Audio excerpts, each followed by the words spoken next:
Huwag kang assuming, Maricel. You are just a glorified maid with a marriage contract. Ang boses ni Lorenzo ay kasing lamig ng bakal.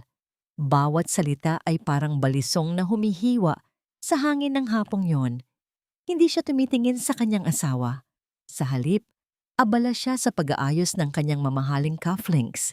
Tila mas mahalaga pa ang kinang ng ginto kaysa sa babaeng nanginginig sa kanyang harapan. Akala mo ba talaga? Mahal kita? I only married you dahil sa utang ng tatay mo. You are just a payment, a living receipt of your family's failures. Sa mga kamay ni Maricel, unti-unting lumalamig ang isang platong espesyal na adobo. Simula madaling araw ay iginisa niya yon. Tinitiis ang talsik ng mantika sa kanyang balat para lamang maihanda ang paboritong pagkain ng asawa sa kanilang ikalawang anibersaryo. Ang init ng ulam na yon ay sumasalamin sa pag-asang nanahan sa kanyang dibdib kanina. Ang pag-asang baka sa araw na ito, mapansin siya. Baka sa araw na ito, mahalin siya. Ngunit sa isang iglap, ang init ay naging abo. Nabitawan niya ang plato. Ang tunog ng pagbasag ng porselana sa semento ay tila ang mismong tunog ng kanyang puso na nagkakapira-piraso. Hindi pa natatapos ang kalupitan. Hinawakan ni Lorenzo ang braso ni Maricel ng napakahigpit. Kinaladkad siya patungo sa gitna ng malawak na hardin ng mansyon ng mga Lucero. Doon, sa ilalim ng tirik na araw ng Maynila, ay nakatayo ang isang matayog na tagdan ng watawat. Kumuha si Lorenzo ng isang magaspang na lubid. Walang awang itinali niya ang mga kamay ni Maricel sa poste. Ang bawat ikot ng lubid sa kanyang pulso ay parang pag-igsi ng hininga ng kanyang kalayaan. Diyan ka muna magbilad para mahimasmasan ka sa pagiging pakialamera mo. Ang asik ni Lorenzo habang hinihigpitan ng huling buhol. Isabella is waiting for me on the yacht. Mas bagay sa kanya ang dagat kaysa sa isang tulad mong amoy kusina. Nakaluhod si Maricel sa mainit na semento. Ang kanyang tuhod ay unti-unting nasusunog sa lupit ng sikat ng araw. Mula sa loob ng mansyon, lumabas si Doña Aurora, ang biyanang babae na laging may hawak na rosaryo, ngunit ang dila ay mas matalas pa sa kuko ng agila. Hindi siya lumapit upang kalagan ang mga tali. Sa halip, tumayo siya sa tapat ni Maricel, tila tinitingnan ang isang maruming basahan. Dahan-dahang binuksan ni Doña Aurora ang kanyang mamahaling pitaka. Kumuha siya ng ilang lukot na barya at 5 piso, pagkatapos ay sapilitan itong isinubo sa bibig ni Maricel. Iyan ang bayad sa nasira mong gown ni Isabela. Matuto kang magpasalamat dahil dinadala mo pa ang apelyidong Lucero. Huwag mong ipahiya ang pamilyang ito dahil sa kadukhaan mo. Utang na loob mo sa amin ang bawat hiningang kinukuha mo sa loob ng mansyon na ito. Ang lasa ng kalawang mula sa barya ay humalo sa alat ng kanyang sariling luha. Nais sumigaw ni Maricel, nais niyang isumbat ang lahat ng pagod, ang lahat ng gabi ng paghihintay, at ang katotohanang ibinigay niya ang lahat para sa pamilyang ito. Ngunit walang boses na lumabas. Ang kanyang lalamunan ay tila punong-puno ng tuyong buhangin. Ang tanging narinig niya ay ang mabilis na tibok ng kanyang sariling puso. Isang mabilis at masakit na pagpukpok sa loob ng kanyang dibdib na tila nagmamakaawa para sa katarungan. Pinanood ni Maricel ang papalayong bulto ni na Lorenzo at Doña Aurora patungo sa naghihintay na sasakyan. Ang usok mula sa tambutso ay tumabon sa kanyang paningin. Iniwan siyang mag-isa sa gitna ng malawak na bakuran.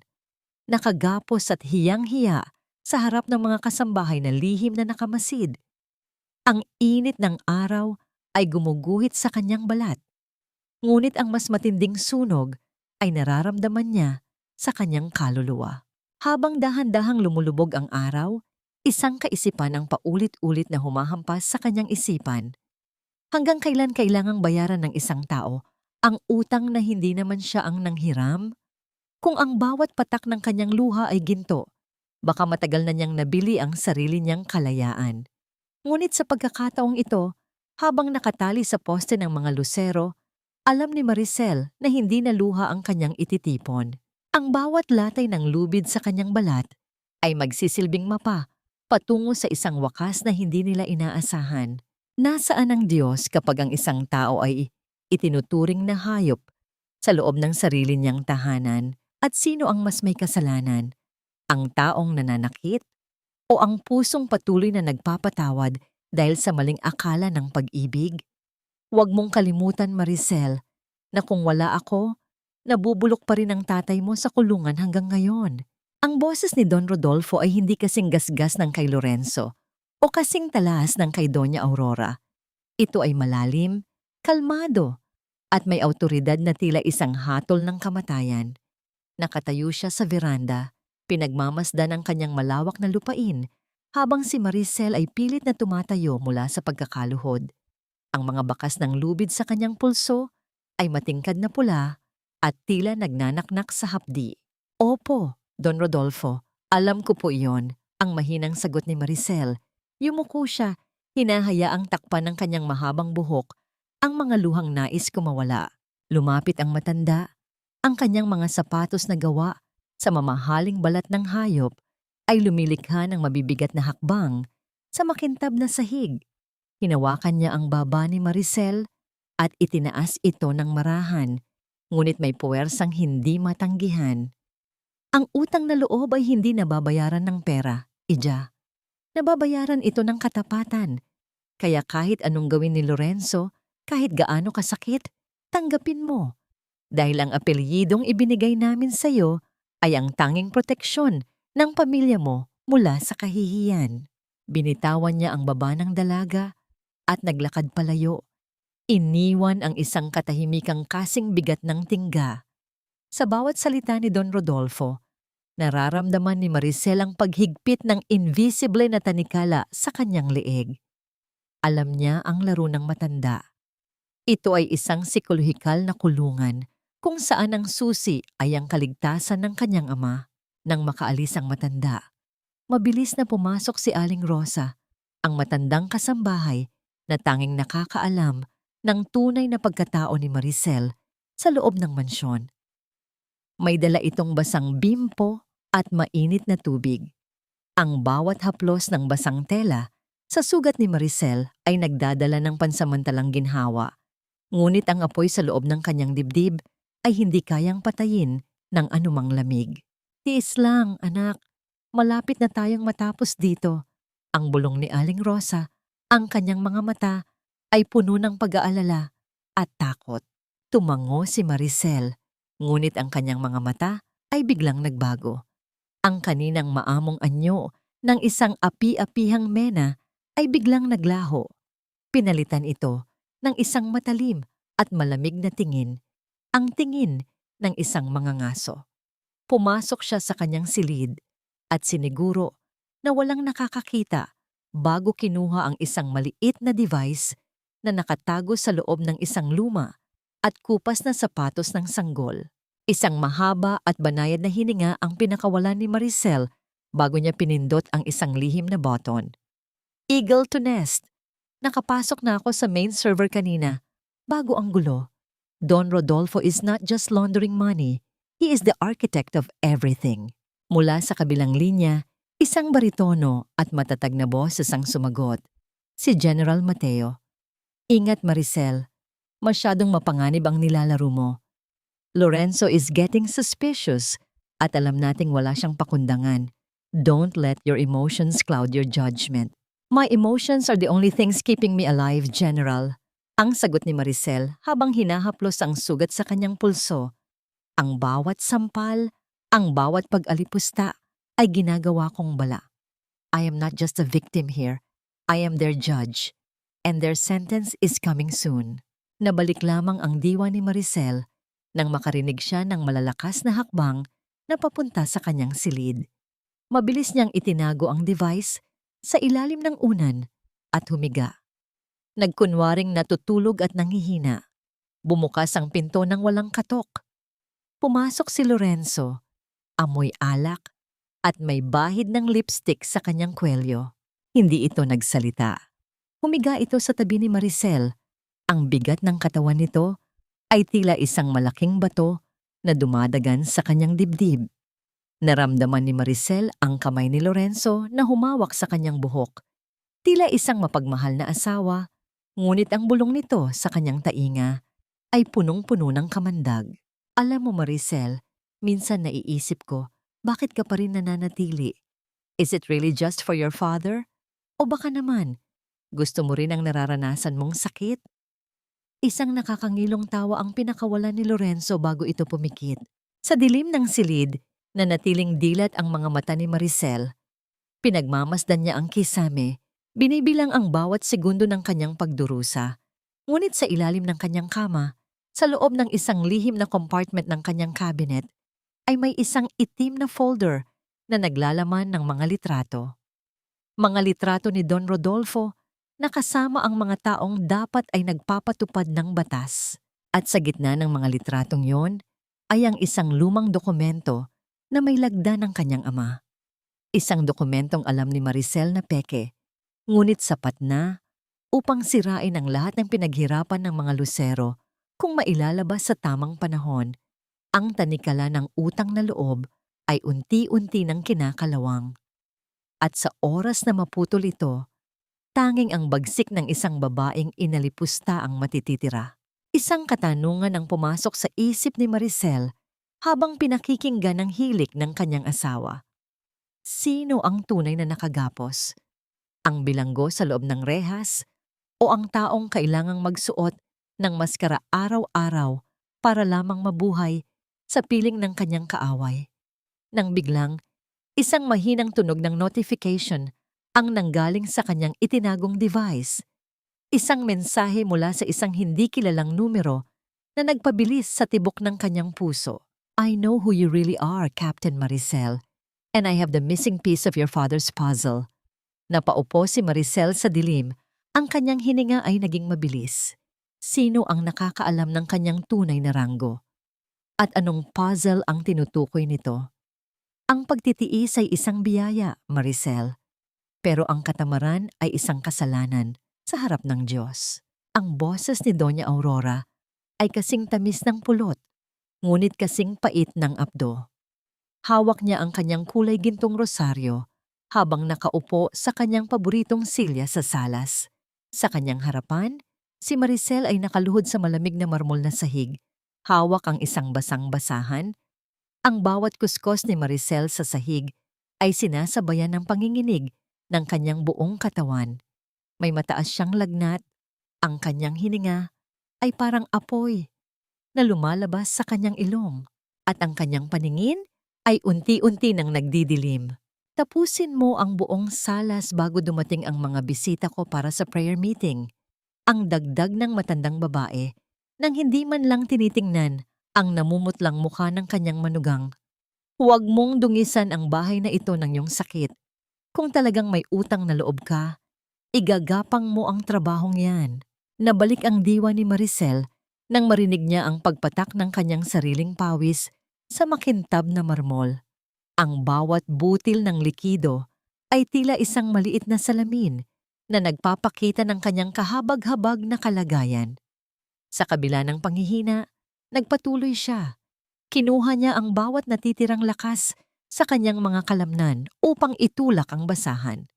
Ang kanyang mga daliri ay namamanhid na sa lamig ng tubig sa timba, ngunit ang hapdi sa kanyang puso ay mas matindi pa kaysa sa anumang lagnat. Dumating ang mga kaibigan ni Doña Aurora, mga kababaihang balot ng mamahaling alahas at amoy ng pabangong galing pa sa Europa. Nagtipon sila sa salas para sa kanilang lingguhang pagdarasal. Sa gitna ng kanilang taimtim na pagbigkas ng Ave Maria, si Maricel ay nanatiling nakayuko sa isang sulok, naghihintay ng utos, tila isang anino na walang karapatang mapansin.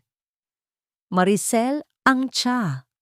Ang matikas na utos ni Doña Aurora sa gitna ng kanilang pahinga. Dahan-dahang tumayo si Maricel. Ang mundo ay tila umiikot ng mabilis. Sa kanyang paghakbang patungo sa kusina, naramdaman niya ang pangangatog ng kanyang mga tuhod. Nang bitbit na niya ang tray ng mga tasang porselana, isang matinding hilo ang bumalot sa kanya. Ang mga boses ng mga matatandang babae ay naging parang mga bubuyog na umuugong sa loob ng kanyang ulo. Isang malakas na tunog ng pagbagsak ng porselana ang bumasag sa katahimikan ng salas. Ang mainit na tsa ay tumalsik sa mamahaling carpet at sa dulo ng sapatos ni Isabela na noon ay kadarating lamang. "You clumsy idiot!" ang sigaw ni Isabela. Ang kanyang mukha ay namumula sa galit. Alam mo ba kung magkano ang sapatos na ito? Lumapit si Doña Aurora at, nang walang pag-aalinlangan, ay mabilis na lumanding ang kanyang palad sa pisngi ni Maricel. Ang tunog ng sampal ay umalingaw-ngaw sa buong silid na sinundan ng isang nakakabinging katahimikan. "Nakahiyang bata ka, sa harapan ng aking mga bisita," ang asik ng matanda. "Lumayas ka sa harap namin. Magkulong ka sa kwarto mo at huwag kang kakain hanggat hindi ko sinasabi." Pumasok si Lorenzo sa eksena, ngunit sa halip na tulungan ng asawa, ay tiningnan lamang niya ito ng may pandidiri. Nang gabi ring iyon, sa loob ng kanilang madilim na silid, hinarap ni Lorenzo si Maricel na nanginginig pa rin sa lagnat at takot.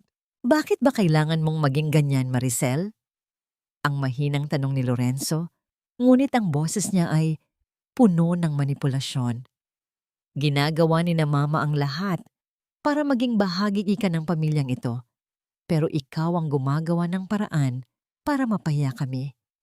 You are the reason why this marriage is falling apart. Kung marunong ka lang sana mag-ayos at maging presentable, hindi ako maghahanap ng iba. It's your fault." Ang mga salita ni Lorenzo ay parang mga lason na unti-unting pumapasok sa isip ni Maricel. Ito ang masakit na katotohanan ng gaslighting. Ang sining ng pagpapakita na ang biktima ang tunay na may kasalanan.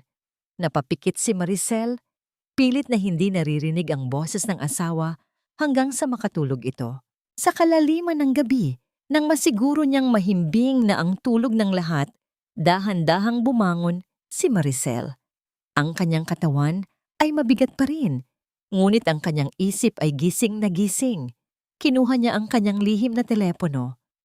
May isang missed call mula sa isang hindi kilalang numero, ang numerong nagpadala ng mensahe kanina. Nag-alinlangan siya, ngunit muling tumunog ang telepono. Sa pagkakataong ito, sinagot niya ito. "Sino ito?" Ang mahinang bulong ni Maricel sa dilim. "Captain Maricel, o dapat ko bang tawaging Mrs. Lucero?" Ang boses sa kabilang linya ay boses ng isang lalaki, malalim at puno ng panunokso. "Huwag kang matakot. Magkapareho tayo ng layunin. Gusto nating makitang gumuho mo ang mga Lucero. Pero kung magpapatuloy ka sa pagiging martyr, mauubos ka bago mo pa makuha ang hustisya para sa tatay mo." Nanlamig ang mga kamay ni Maricel. "Anong alam mo sa tatay ko? Alam ko na hindi siya nagnakaw. Alam ko na ang file na hinahanap mo ay hindi na sa vault ni Don Rodolfo. Nakatago ito sa isang lugar na hinding-hindi mo maiisip. Magkita tayo sa lumang pier bukas ng hating gabi. Kung gusto mong mabuhay ang katotohanan, kailangang mamatay ang takot mo." Naputol ang linya. Naiwan si Maricel na nakatingin sa kawalan. Sino ang lalaking ito? At paano nito nalaman ang tungkol sa kanyang tunay na misyon? Isang katanungan ang pumasok sa kanyang isip. Sino ang mas mapanganib? Ang kaaway na nananakit sa harap mo? O ang estrangherong nag-aalok ng tulong mula sa dilim? Habang nakahiga si Maricel sa tabi ng lalaking nagtraidor sa kanya, naramdaman niya ang isang kakaibang lakas na dumadaloy sa kanyang mga ugat. Ang lagnat ay unti-unti nang humuhupa, pinalitan ng isang malamig at matalim na determinasyon. Ang laro ay hindi na lamang tungkol sa pagtitiis. Ngayon, ito ay tungkol na sa paniningil. Ang isang pares ng sapatos na hindi kailanman nagamit ay ang pinakamasakit na alaala ng isang ina. Sa loob ng isang madilim at maalikabok na kahon sa sulok ng atik, dahan-dahang hinaplos ni Maricel ang maliit na sapatos na kulay asul. Ang tela nito ay bahagya ng nanilaw sa paglipas ng panahon, ngunit para kay Maricel, sariwa pa rin ang amoy ng pangarap na naudlot. 3 taon na ang nakalilipas Ang sapatos na ito ang dapat na magiging unang suot ng kanyang anak. Ngunit ang batang iyon ay hindi man lang nabigyan ng pagkakataong huminga sa mundong ito dahil sa isang gabing puno ng pagpapabaya. Naalala ni Maricel ang gabing iyon, ang ulan na humahampas sa bintana, ang kanyang pagsigaw dahil sa tindi ng sakit sa kanyang tiyan, at ang mukha ni Lorenzo na mas inatupag pa ang kanyang pakikipag-usap sa telepono kay Isabela kaysa sa pagdala sa kanya sa ospital. It's just a stomach ache, Maricel. Stop being so dramatic. May meeting pa ako. Ang boses ni Lorenzo noong gabing iyon ay paulit-ulit na umaalingaw-ngaw sa kanyang isipan, tila isang sumpa na hindi mabura-bura. Nabalik lamang ang diwa ni Maricel nang marinig niya ang malakas na pagsasara ng pinto sa ibaba. Mabilis niyang ibinalik ang sapatos sa kahon at pinahiran ang kanyang mga luha. Ang bawat patak ng alat sa kanyang pisngi ay nagsisilbing paalala kung bakit siya narito. Hindi lang ito para sa kanyang ama. Ito ay para sa hustisyang ipinagkait sa kanyang hindi isinilang na sanggol. Hating gabi na. Ang mansyon ng mga Lucero ay balot na ng katahimikan na tila isang libingan. Maingat na lumabas si Maricel sa bintana ng kanyang silid gamit ang isang matibay na lubid na lihim niyang itinago. Ang bawat pagbaba niya ay puno ng panganib, ngunit ang takot ay matagal na niyang ibinaon kasabay ng kanyang anak. Pagdating sa lumang pier, ang amoy ng dagat at ang lamig ng hangin ay sumalubong sa kanya. Ang mga alon ay humahampas sa mga poste ng kahoy, lumilikha ng isang mabigat at nakakatakot na ritmo sa kadiliman. Sa dulo ng pier, isang anino ng lalaki ang nakatayo, nakatalikod at naninigarilyo. Dumating ka! Ang boses ng lalaki ay pamilyar, ngunit may ibang tono. Nang dahan-dahan itong humarap, hindi makapaniwala si Maricel sa kanyang nakita. Hindi ito ang estrangherong inaasahan niya. Ang lalaking nakatayo sa kanyang harapan ay walang iba kundi si Mateo, ang general na nagbigay sa kanya ng misyong ito. Ngunit ang kanyang mukha ay hindi kakikitaan ng pagiging isang opisyal. Puno ito ng lungkot at isang lihim na matagal na niyang itinatago. General Mateo, anong ginagawa niyo rito? Akala ko. Ang nagtatakang tanong ni Maricel. Hindi ako ang tumawag sa iyo, Maricel. Sinundan lang kita dahil alam kong may panganib na naghihintay sa iyo rito. Ang mabilis na sagot ni Mateo. Lumapit siya at hinawakan ang balikat ni Maricel. Isang pagpapakita ng pag-aalala na higit pa sa pagiging magkasama sa trabaho. Ang taong tumawag sa iyo, siya ang pumatay sa tatay mo sa loob ng kulungan. Nanigas ang buong katawan ni Maricel. Ano? Sabi niyo? Sabi ni Don Rodolfo na matay siya sa sakit. Iyon ang pinaniwala nila sa atin. Ang mahinang tugon ni Mateo. Inabot niya ang isang maliit na sobre kay Maricel. Sa loob nito ay ang isang litrato ng kanyang ama noong huling araw nito. Walang bakas ng sakit, kundi mga pasa at marka ng pagkakasakal. Ang iyong ama ay hindi nagnakaw. Natuklasan niya ang listahan ng mga opisyal na binabayaran ng mga Lucero. At sa listahang iyon, Maricel, nandoon ang pangalan ko. Ang mundo ay tila huminto sa pag-ikot para kay Maricel. Binitawan niya ang sobre at napaatras. Ang bawat taong pinagkatiwalaan niya, ang bawat taong inakala niyang kakampi, ay tila bahagi ng isang malaking sapot ng dumi at kasinungalingan. Traidor. Ang tanging salitang lumabas sa bibig ni Maricel. Ang kanyang kamay ay dahan-dahang pumunta sa kanyang baywang, kung saan nakatago ang kanyang maliit na kutsilyo. Pakinggan mo muna ako. Ang pakiusap ni Mateo. Ang kanyang mga mata ay puno ng pagsisisi. Inilagay nila ang pangalan ko para takutin ako. Ginagamit nila ang pamilya ko para manahimik ako. Kaya kita pinasok sa loob ng mansyon, hindi lang para makuha ang ebidensya, kundi para bigyan ka ng pagkakataong linisin ang pangalan ng tatay mo at ang pangalan ko. Bago pa makasagot si Maricel, isang putok ng baril ang umalingaw-ngaw sa paligid. Ang bala ay tumama sa isang bakal na poste malapit sa kanila. Lumilikha ng mga spark na panandaliang tumanglaw sa dilim. Mula sa itaas ng mga container van, isang pamilyar na tawa ang narinig nila. Isang boses na puno ng kayabangan at puot. Ang sweet naman ng tagpuang ito, ang kabit at ang traidor. Ang boses ni Lorenzo ay nanggagaling sa dilim. Kasama nito ang ilang mga lalaking armado. Akala mo ba, Maricel? Hindi ko alam ang mga gabi ng pag-alis mo. Akala mo ba tanga ako? Humakbang palabas si Lorenzo mula sa anino. Hawak ang isang baril na nakatutok sa ulo ni Mateo. Ngunit ang mas nakakapanghilakbot ay ang hawak niya sa kabilang kamay. Ang pares ng maliit na sapatos na asul na kanina lang ay hawak ni Maricel sa attic. Sayang naman ang sapatos na ito, ang sabi ni Lorenzo habang dahan-dahang hinuhulog ang sapatos sa madilim at malalim na dagat. Gaya ng anak mo, itatapon ko rin ang lahat ng ebidensya ng pagkakamali ko. Isang nakakabinging katahimikan ang bumalot kay Maricel habang pinapanood ang sapatos na lumubog sa tubig. Sa sandaling iyon, ang huling bahagi ng kanyang pagkatao na marunong pang magpatawad ay tuluyan nang namatay. Ang kanyang mga mata ay naging kasing dilim ng dagat sa kanyang harapan. Hindi na siya ang babaeng nagmamakaawa para sa pag-ibig. Siya na ang bagyong wawasak sa lahat ng pinahahalagahan ni Lorenzo. Naiwan ang tanong sa hangin.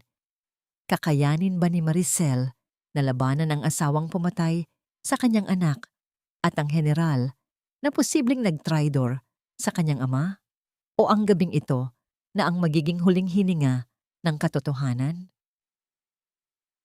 Hindi naman tayo kailangang maging magkaaway, Maricel. Pagkatapos ng lahat, asawa pa rin kita. Ang boses ni Lorenzo ay kasing tamis ng asukal. Ngunit para kay Maricel, bawat letra nito ay parang patak ng asido sa kanyang puso. Nakaupo sila sa isang mahabang mesa na puno ng mga putahing panghari. May litson, mamahaling wine, at mga kandilang nagbibigay ng isang mapanlinlang na liwanag sa loob ng mansyon. Ilang oras pa lang ang nakakalipas mula nang itapon nito ang sapatos ng kanilang anak sa dagat.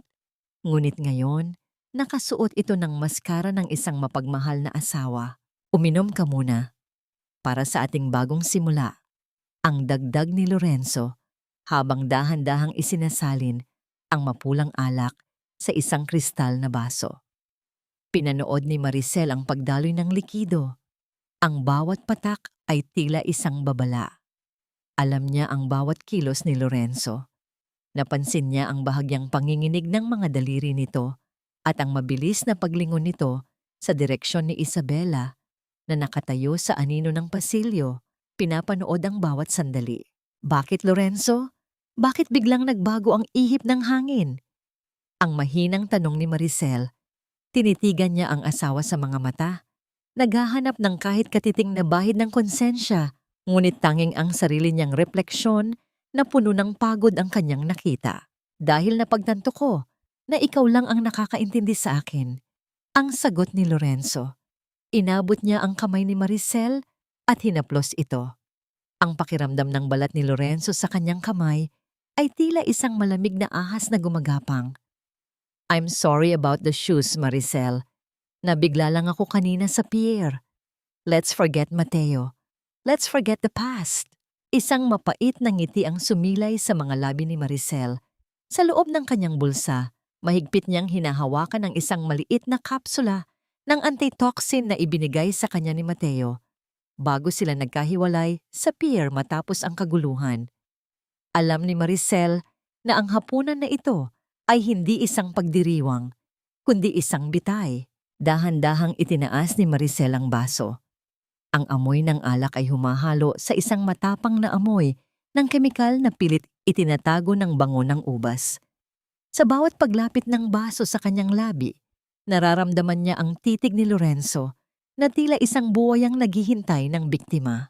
Nabalik lamang ang diwa ni Maricel nang marinig niya ang tibok ng kanyang sariling puso na tila isang tambol na nagbababala ng panganib. Naalala niya ang mukha ng kanyang ama at ang pangarap ng kanyang hindi isinilang na anak. Kung kailangang dumaan sa kamatayan para makuha ang hustisya, Handa siyang lumusong sa apoy. Ininom ni Maricel ang alak sa isang mabilis na lagok. Ang likido ay gumuhit sa kanyang lalamunan, mainit at may kakaibang pait na agad nagdulot ng pananakit sa kanyang sikmura. Ayan, ganyan nga.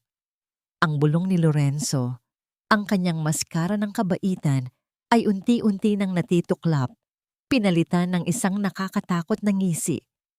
You were always so obedient, Maricel, at iyan ang ikamamatay mo. Ilang sandali pa, naramdaman ni Maricel ang biglang pagbigat ng kanyang mga talukap. Ang mga kandila sa mesa ay tila naging malalabo at nagsimulang sumayaw sa kanyang paningin. Ang kanyang mga kamay ay nawalan ng lakas, naging sanhi upang mabitawan niya ang baso. Ang pagbagsak ng kristal sa sahig ay lumikha ng isang matalas at malakas na tunog na bumasag sa katahimikan ng gabi, ngunit tila nanggagaling ito sa malayong lugar. Lorenzo, bakit? Ang pilit na pagsasalita ni Maricel, ang kanyang boses ay naging isang mahinang kalabit na lamang. Tumayo si Lorenzo at lumapit sa kanya. Hinawakan niya ang buhok ni Maricel at pilit na iniangat ang mukha nito. Dahil masyado ka ng maraming alam, mahal kong asawa, at sa mundong ito, ang mga taong tulad mo ay walang lugar kundi sa ilalim ng lupa. Huwag kang mag-alala. Sasabihin ko sa lahat na namatay ka sa sobrang lungkot. Lumabas si Isabela mula sa dilim. Isang mapangaping tawa ang kumawala sa kanyang mga labi habang pinagmamasdan ang naghihingalong si Maricel. Finally, the trash is being taken out. Bumagsak ang ulo ni Maricel sa mesa. Ang kanyang paningin ay tuluyan ng nilamon ng kadiliman. Ngunit bago siya mawalan ng malay, isang huling imahe ang pumasok sa kanyang isip, ang mukha ni Mateo na nangangako ng proteksyon. Patay na ba ang katarungan bago pa man ito makapagsimula? O ito ang simula ng isang paghihiganti na magmumula sa kailaliman ng hukay? Ang katahimikan sa loob ng mansion ay naging kasing bigat ng isang kabaong, habang si Lorenzo at Isabela ay nagsimulang pag-usapan ang susunod nilang hakbang. Hindi namamalayan na ang biktima nilang akala ay tapos na, ay mayroon pang huling baraha na hindi pa nailalaba. Hindi pa ito ang wakas, Maricel, paalala niya sa sarili habang nararamdaman ang unti-unting pagbabalik ng init sa kanyang mga daliri. Nakaluhod si Maricel sa malamig na sahig ng isang madilim na imbakan, kung saan siya itinapon ni Lorenzo matapos siyang mawalan ng malay. Ang bawat hininga niya ay may kasamang lasa ng bakal at kemikal, ngunit ang antitoxin na ibinigay ni Mateo ay gumagana na. Ang matinding pananakit ng kanyang sikmura ay napalitan ng isang mapurol na kirot. Sapat na upang hayaan siyang makakilos ng dahan-dahan. Sa labas ng silid, narinig niya ang malalakas na tawanan ni Lorenzo at Isabela. Ang tunog ng pag-untog ng mga baso ng kristal ay umabot sa kanyang pandinig. Isang tunog ng pagdiriwang para sa isang kamatayang hindi naman naganap. Ang bawat halakhak ni Lorenzo ay parang isang pako na ibinabaon sa galit ni Maricel. Isang basura na naman ang nawala. Ang boses ni Isabela ay puno ng katuwaan. Ngayon, wala na tayong hadlang sa pagsasanib ng ating mga ari-arian. Nabalik lamang ang diwa ni Maricel nang marinig niya ang pag-andar ng makina ng sasakyan. Umalis na ang dalawa. Ito na ang kanyang pagkakataon. Gamit ang isang maliit na hair clip na itinago niya sa kanyang laylayan, dahan-dahang kinalikot ni Maricel ang kandado ng pinto. Ang mahinang tunog ng mekanismo ng bakal na bumubukas ay tila isang musika ng kalayaan sa gitna ng katahimikan. Mabilis siyang naglakad patungo sa opisina ni Don Rodolfo. Ang mansion ay tila isang buhay na nilalang na nagmamasid sa kanya. Ang bawat kuskos ng kanyang mga paa sa carpet ay tila sumisigaw ng babala. Pagdating sa pinto ng opisina, naramdaman niya ang malamig na hawakan ng pintuan. Nakakunci ito, ngunit alam ni Maricel ang passcode mula sa mga gabing naglilinis siya rito habang lihim na nagmamasid. Sa loob ng silid, ang amoy ng luma at mamahaling papel ay sumalubong sa kanya. Mabilis niyang binuksan ang computer ni Don Rodolfo. Ang liwanag ng monitor ay tumama sa kanyang namumutlang mukha, nagbibigay ng isang nakakatakot na anyo sa dilim. Habang mabilis na tumatakbo ang kanyang mga daliri sa keyboard, ang mga file na lumalabas ay nagpatayo ng lahat ng balahibo sa kanyang katawan. Hindi lang ito simpleng paglalaban ng pera. Ang pamilya Lucero ay nasa likod ng isang malaking sindikato ng human trafficking. Nakita ni Maricel ang mga listahan ng mga pangalan, mga bata at kababaihan na ipinadala sa ibang bansa sa ilalim ng kanilang mga bogus na foundation. At sa bawat transaksyon, may mga lagda ng matataas na opisyal, kabilang ang mga taong inakala niyang nagpoprotekta sa bayan. Ang bawat dokumento ay parang isang kutsilyo na bumabaon sa kanyang puso. Naisip niya ang kanyang ama, ang lalaking lumaban para sa katotohanan, ngunit dinurog ng sistemang ito. Biglang, ang katahimikan ng gabi ay bumasag ng isang malakas na tunog ng pagbukas ng gate sa ibaba. Ang liwanag ng mga headlight ng sasakyan ay gumuhit sa dingding ng opisina. Bumalik si Don Rodolfo nang mas maaga kaysa sa inaasahan. Narinig ni Maricel ang mabibigat na hakbang ng sapatos ng matanda sa hagdanan. Ang bawat tapak nito sa kahoy na baitang ay parang isang countdown sa kanyang kamatayan. Mabilis niyang isinaksak ang kanyang maliit na drive upang kopyahin ang mga file. Ngunit ang progress bar sa screen ay tila nanunukso sa bagal nito. 70%, 75. Ang tunog ng susi na ipinapasok sa kandado ng pintuan ng opisina ay naging sanhi upang tumigil ang hininga ni Maricel. Wala na siyang oras upang magtago sa ilalim ng mesa. Ang kanyang puso ay tumitibok ng napakabilis, tila nais nitong kumawala sa kanyang dibdib. Bumukas ang pinto. Pumasok ang liwanag mula sa pasilyo. Lumilikha ng isang mahabang anino ni Don Rodolfo sa sahig.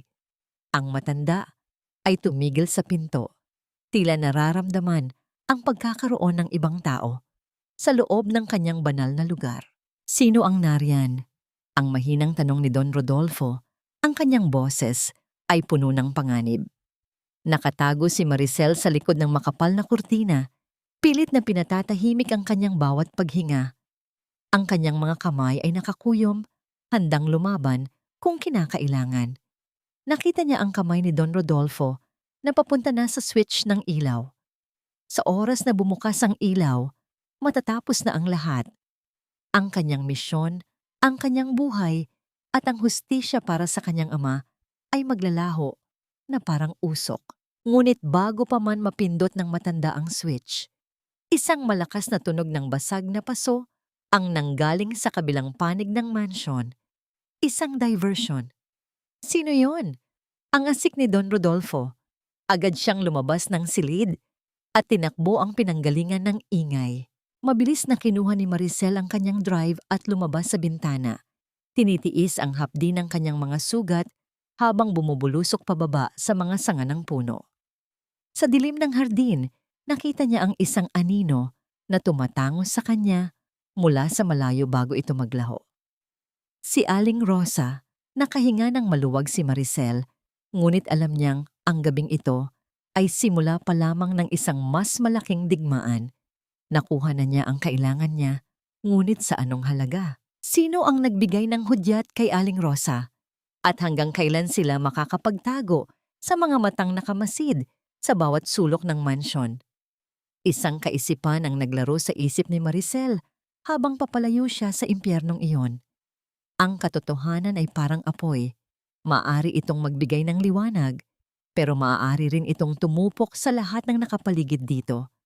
Huwag kang umiyak, anak. Sa bahay na ito, ang luha ay parang dugo na naaamoy ng mga pating. Ang boses ni Aling Rosa ay mahina. Parang isang hanging dumadaan sa mga dahon, habang dahan-dahan niyang nililinis ang mga gasgas sa braso ni Maricel. Narito sila sa isang madilim na sulok ng dirty kitchen, ang tanging lugar sa mansyon na hindi pinupuntahan ng mga Lucero.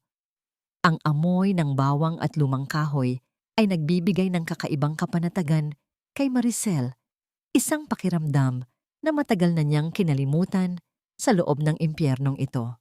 Salamat, Nay Rosa. Kung hindi dahil sa inyo, baka nabulok na ako sa loob ng opisina ni Don Rodolfo. Ang bulong ni Maricel. Ang kanyang boses ay nanginginig pa rin, hindi dahil sa takot, kundi dahil sa pagod, na tila dumudurog sa kanyang bawat buto. Huminga ng malalim ang matanda. Ang kanyang mga kamay na magaspang at puno ng ugat ay dahan-dahang humahaplos sa buhok ni Maricel. May init ang kanyang mga palad na tila nagpapahupa sa lamig ng gabi. Bakit mo ba ginagawa ito, Maricel? Bakit kailangang dumaan ka sa ganitong hirap? Tinitigan ni Maricel ang maliit na bituin sa langit na nakikita mula sa maliit na bintana ng kusina. Para sa tatay ko, Nay, at para sa anak ko. Hindi ko kayang manahimik habang ang mga taong ito ay nagpapakasasa sa kayamanan habang may mga buhay silang sinisira. Isang mahabang katahimikan ang bumalot sa kanila. Ang tanging naririnig ay ang mahinang pag-ugong ng refrigerator at ang malayo at malungkot na huni ng mga kuliglig sa hardin. Ang katahimikan ay tila isang mabigat na kumot na nagtatago sa kanilang mga lihim. Nabalik lamang ang diwa ni Maricel nang marinig niya ang isang malalim na buntong hininga mula kay Aling Rosa. Ang matanda ay tumingin sa malayo. Ang kanyang mga mata ay tila naglalakbay pabalik sa isang panahon na puno ng pait. Alam ko ang nararamdaman mo, anak, ang simula ni Aling Rosa. 20 taon na ang nakalilipas bago ka pa dumating sa buhay ng mga Lucero. Nakita ko ang lahat. Nakita ko kung paano niluto ni Don Rodolfo ang ebidensya laban sa tatay mo. Nanigas ang buong katawan ni Maricel. Ang kanyang mga mata ay nanlaki habang nakatingin sa matanda. Ano po ang sinasabi niyo, Nay Rosa? Nandoon po kayo? Tumango ang matanda. Ang kanyang mga luha ay dahan-dahang gumuguhit sa kanyang kulubot na pisngi. Yaya ako noon sa mamansyon. Isang gabi, nakita ko si Don Rodolfo na may kausap na isang opisyal. May iniabot siyang itim na bag na puno ng pera at mga dokumento. Narinig ko ang pangalan ng tatay mo. Sabi niya, gawin niyo ang lahat para mabulok ang taong yan sa kulungan. Masyado siyang maraming alam. Napahawak si Maricel sa kanyang dibdib. Nararamdaman ng isang matinding kirot na tila sinasaksak ang kanyang puso. Ang bawat salita ni Aling Rosa ay parang isang piraso ng puzzle na sa wakas ay nabubuo na. Ang kanyang ama ay hindi biktima ng pagkakamali, kundi biktima ng isang planadong pagpaslang sa kanyang dangal. Bakit hindi po kayo nagsalita noon, Nay? Ang tanong ni Maricel. Ang kanyang boses ay puno ng pait. Dahil natatakot ako, anak. Pinagbantaan nila ang buhay ng pamilya ko. Pinatahimik nila ako gamit ang takot at pera. Ang sagot ni Aling Rosa habang humihikbi. Iyan ang utang na loob na sinasabi nila. Isang utang na binabayaran mo ng sarili mong kaluluwa. Hinawakan ni Maricel ang mga kamay ni Aling Rosa. Huwag na kayong matakot, Nay. Nandito na ako. Hindi na tayo papayag na magpatuloy ang kanilang kasamaan. Ang katotohanan ay lalabas din, kahit gaano pa nila ito ibaon sa ilalim ng kanilang ginto. Ang dalawang babae ay nagyakap sa gitna ng kadiliman ng kusina. Isang yakap ng dalawang pusong sugatan na nakahanap ng katuwang sa laban. Sa sandaling iyon, ang mansyon ng mga Lucero ay hindi na tila isang malakas na kuta, kundi isang bahay na gawa sa baraha na handa ng gumuho sa isang ihip ng hangin. Ngunit sa gitna ng kanilang pag-uusap, hindi nila napansin ang isang anino na nakatayo sa likod ng pinto. Isang pares ng mga mata ang nakamasid sa kanila, puno ng puot at panganib. Isang mahinang tunog ng pag-atras ng paa sa sahig ang naging sanhi upang maputol ang kanilang sandali. May tao ba riyan? Ang kabado na tanong ni Aling Rosa. Mabilis na tumayo si Maricel. Ang kanyang diwa ay agad na bumalik sa pagiging isang operatiba. Ngunit nang buksan niya ang pinto, tanging ang walang tao at madilim na pasilyo ang bumungad sa kanya. Ang hangin ay malamig at tila may dalang babala. Sino ang nakarinig sa kanilang pag-uusap at gaano kalaki ang panganib na haharapin nila ngayong ang pinakamalaking lihim ni Don Rodolfo ay nabunyag na? Isang katanungan ang naiwan sa isip ni Maricel habang bumabalik siya sa kanyang silid. Sa loob ng isang tahanang puno ng dila ng ahas, mayroon pa nga bang lugar na ligtas para sa katotohanan? O ang bawat sulok ay may mga mata at taingang handang pumatay ng anumang pag-asa? Akala mo ba talaga may pwesto ka pa sa pamamahay na ito? You are just a ghost, Maricel. Isang multong naglalakad sa mansyon na ako na ang reyna. Ang boses ni Isabela ay matinis, kasing talas ng kanyang mga kuko na bagong manicure. Nakatayo siya sa tuktok ng malawak na hagdanan. Suot ang isang mamahaling silk robe na kulay pula. Ang kulay ng tagumpay na inagaw niya mula kay Maricel. Sa ibaba, si Maricel ay abala sa pagpupunas ng mga dekorasyong kristal. Ang kanyang mga kamay ay puno ng mga paltos mula sa mga nagdaang araw ng walang tigil na pagtatrabaho. Hindi sumagot si Maricel. Nanatili siyang nakayuko. Ang kanyang mga daliri ay mahigpit na nakahawak sa basahan hanggang sa mamuti ang kanyang mga buko-buko. Ang katahimikan ni Maricel ay tila isang insulto para kay Isabela na sanay na laging may nakikipagtalo sa kanya. Look at me when I'm talking to you. Ang asik ni Isabela habang bumababa ng hagdan. Ang bawat tapak ng kanyang takong sa kahoy ay lumilikha ng isang ritmong puno ng kayabangan. Huminto siya sa tapat ni Maricel at biglang itinapon ang hawak niyang baso ng orange juice sa sahig. Ang likido ay kumalat sa malinis na marmol, malapit sa paanan ni Maricel. Linisin mo yan. Ngayon din, dahan-dahang lumuhod si Maricel upang punasan ang talsik ng juice. Ngunit sa pagkakataong ito, may kakaibang lamig sa kanyang mga mata nang tumingala siya kay Isabela. Ang dumi sa sahig, madaling linisin, Isabela. Pero ang dumi sa konsensya, kahit anong kuskus mo, hinding-hindi mawawala. Nanlaki ang mga mata ni Isabela. Isang mapang-uyam na tawa ang kumawala sa kanyang mga labi. Konsensya, are you talking about your dead baby? Kasalanan mo yon, Maricel. Masyado kang mahina para protektahan ang sarili mo. Kaya pati ang anak mo, iniwan ka. Naramdaman ni Maricel ang isang matinding kulo sa kanyang dibdib. Isang galit na tila bulkang mayon na handa nang sumabog. Ngunit sa halip na sumigaw, lalo siyang naging kalmado. Tumayo siya ng dahan-dahan. Ang kanyang tindig ay hindi na tila isang katulong, kundi isang babaeng may dalang hatol. Alam mo ba, Isabela, gabi-gabi, naririnig ko ang yak ng isang sanggol sa pasilyong ito. Ang mahinang bulong ni Maricel, ang boses niya ay naging kasing lamig ng hangin sa hating gabi. Lumapit siya sa tainga ni Isabela, sapat na upang maramdaman nito ang kanyang hininga. Sabi nila, ang mga batang hindi isinilang, hindi sila umaalis. Naghahanap sila ng hustisya. At alam mo ba kung sino ang sinusundan niya? Ang taong tumawa habang nahihirapan ang nanay niya. Napaatras si Isabela, ang kanyang muka ay biglang nawalan ng kulay. Anong pinagsasabi mo? Baliw ka na. Bakit ka nanginginig, Isabela? Ang patuloy ni Maricel, ang kanyang titig ay tila bumabaon sa kaluluwa ng kaaway. Hindi ba't matapang ka? Pero bakit tila may nakikita ka sa likuran ko? Biglang humangin ng malakas mula sa nakabukas na bintana na naging sanhi ng pag-ugoy ng malaking chandelier sa kisame. Ang tunog ng mga kristal na nag-uumpugan ay parang mga mahinang hagik-gik ng isang bata.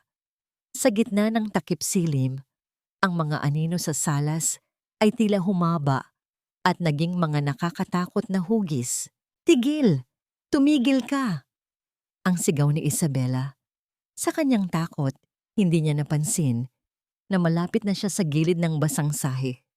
Hig na puno ng juice. Nadulas siya at bumagsak ng paupo. Ang tunog ng kanyang katawan na tumama sa marmol ay umalingaw-ngaw sa buong salas. Eksaktong pumasok si Lorenzo sa pinto. Nakita niya si Isabela na nakasalampak sa sahig, nanginginig, at tila nawawala sa sarili, habang si Maricel ay nakatayo lamang doon na may hawak na basahan, ang mukha ay puno ng pagkabalisa. Anong nangyayari rito? Ang galit na tanong ni Lorenzo. Lorenzo, yung bata, sinasabi ni Maricel na may multo rito.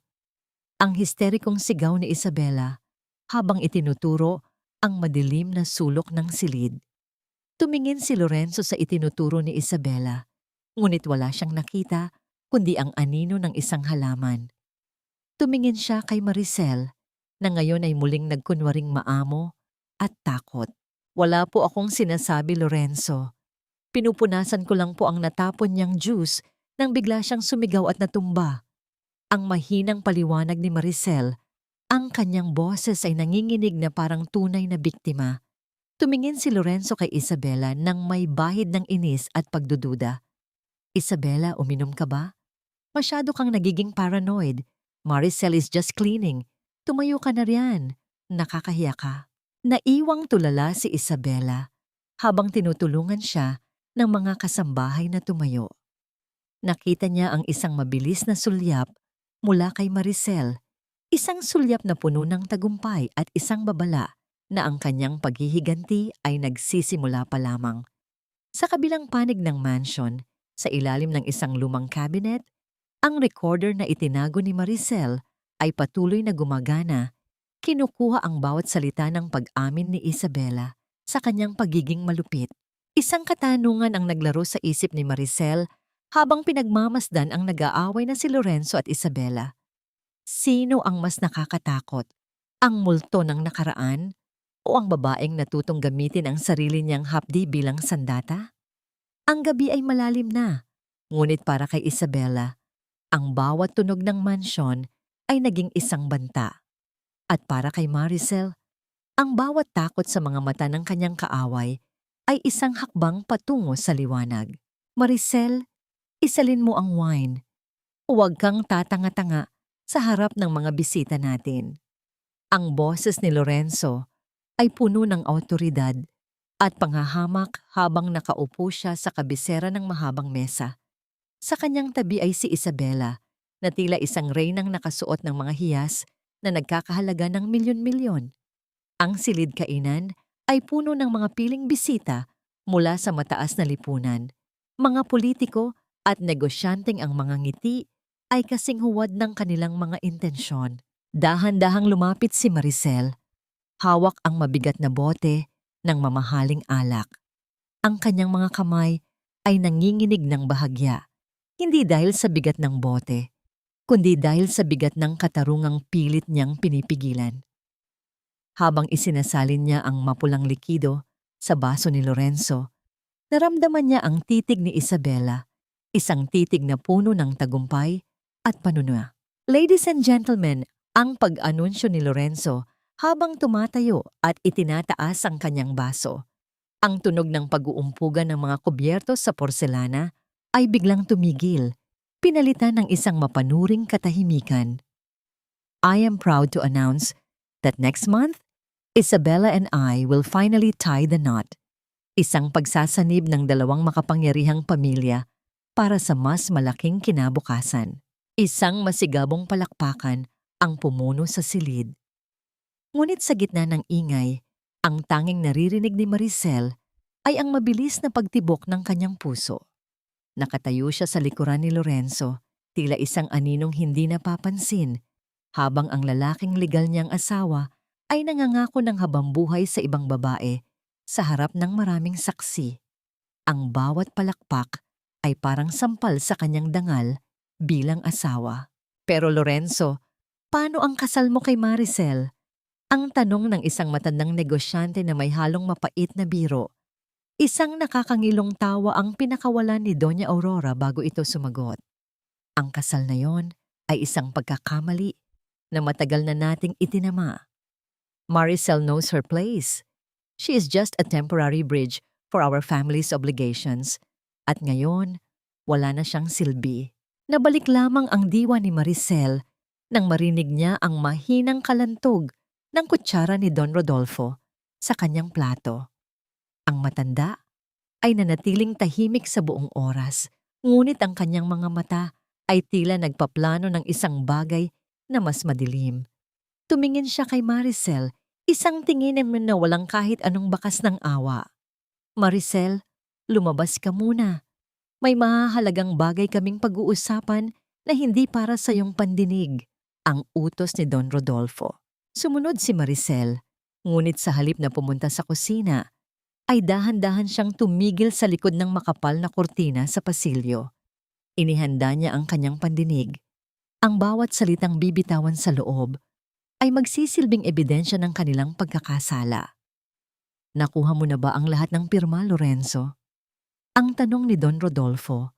Ang kanyang boses ay naging seryoso at mapanganib.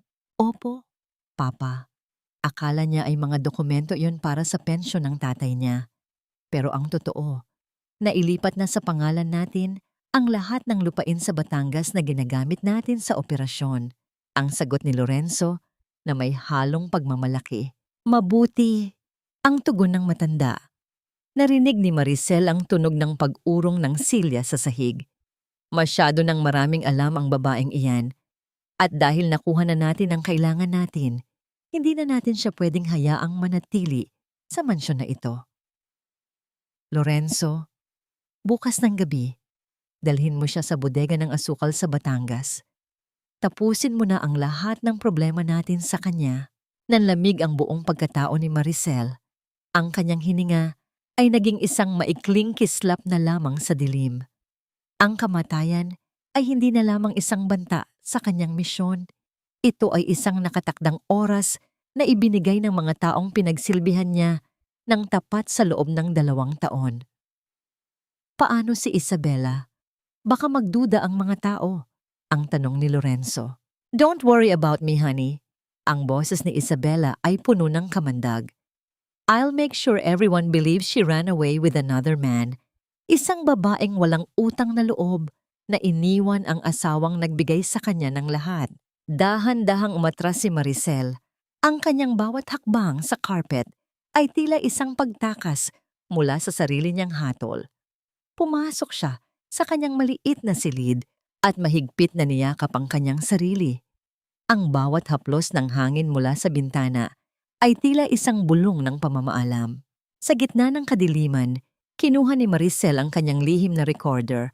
Ang bawat salita ng kanilang pagtatraidor ay nandoon na. Mayroon na siyang sapat na bala, ngunit ang katanungan ay kung mabubuhay pa ba siya upang maiputok ito. Isang katanungan ang pumasok sa isip ni Maricel habang pinagmamasdan ang naglalakihang mga bituin sa langit.